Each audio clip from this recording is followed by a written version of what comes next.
টটিনিকে কর্ণ ফোনে জানায় যে খুব তাড়াতাড়ি সে পরশুরামকে খুঁজে বার করবে আর তার মুখোশ সকলের সামনে টেনে খুলে দেবে। ওকে সামনে পেলে শুটই করে ফেলবে, তারপরে তার ছেলেকে নিয়ে আসবে। টটিনি কর্ণের ধমকির কথা বাড়ির সকলকে জানায়। নন্দিনী বলে যে কর্ণ কিচ্ছু করতে পারবে না, তার আগেই কবিরের জেল হয়ে যাবে। প্রাচী বলে এভাবে আর কদিনই বা কর্ণকে আমরা বাধা দিতে পারবো। পরশুরাম ভাবে ঠিকই তো, কর্ণ যেভাবে হিংস্র হয়ে উঠছে তাকে আর কদিনই বা দমিয়ে রাখা যাবে। আমাদের যা করার এই কেসের ডেটের মধ্যেই করতে হবে। এদিকে ভানু কর্ণের কাছে এসে রিকোয়েস্ট করে বলে যে অর্ডারগুলো ক্যান্সেল করবেন না প্লিজ, আমরা আপনার সবসময় পাশে আছি। কর্ণ আগে থেকেই তার উপর চটেছিল, বলে তোমরা আমার পাশে থাকলে আমার ছেলেকে আর জেলে থাকতে হতো না। একবার সুযোগ পাই ওই পরশুরামকে আগে মারবো, তারপরে আমার ছেলেকে জেল থেকে মুক্ত করব। সেদিন আমি একটা বড় সড়ো পার্টি থ্রো করব।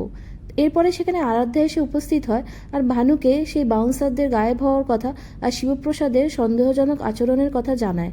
ভূমিকার স্বামী সেখানে উপস্থিত হয় আর বলে যে শীতল পরশুরামকে চেনে, ও আমাদেরকে সাহায্য করতে পারে। দীপালি বাড়ি ফিরলে তাকে নিয়ে বিদ্রূপ করতে থাকে সত্যজিৎ আয়ুষী। দীপালির হাত থেকে পরশুরামের দেওয়া উপহারের প্যাকেটটা অসভ্যের মতো কেড়ে নিয়ে আয়ুষী বলে এ তো দুটো সস্তার শাড়ি।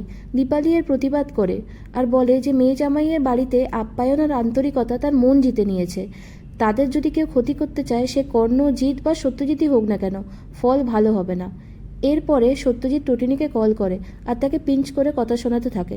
বলে যে তার স্বামী একটা অপদার্থ, পরিবারের মুখে অন্ন জোগাতে গিয়ে হিমশিম খায়। টটিনি বলে আমার স্বামীর অপমান করো না, ও সৎপথে রোজগার করে, পরিবারের সমস্ত দায়িত্ব পালন করে, অ্যাটলিস্ট কর্ণ চ্যাটার্জির থেকে মোটা টাকার টেন্ডার পাওয়ার জন্য তার দালালি করে না। সত্যজিৎ রেগে গিয়ে বলে যে কর্ণ যদি মেকে বসে তাহলে তোমাদেরকেও ছাড়বে না, আমাদেরকেও ছাড়বে না, ও নিজের সন্তানের জন্য সব কিছু করতে পারে। টটিনি উত্তরে বলে যে আমিও আমার সন্তানদের জন্য সব কিছু করতে পারি। পরশুরাম আসলে টটিনি তাকে সব কথা জানায়। পরশুরাম টটিনিকে শান্ত করে। পরশুরাম টটিনিকে বলে যে তার তো মা নেই, তাই আজ দীপালির ভালোবাসা পেয়ে একটু ইমোশনাল হয়ে পড়েছিল। এরপরে বলরামের কল আসলে সে এমার্জেন্সি পারপাস পরশুরামকে ডিপার্টমেন্টে আসতে বলে, যা শুনে পরশুরাম তড়িঘড়ি বেরিয়ে পড়ে।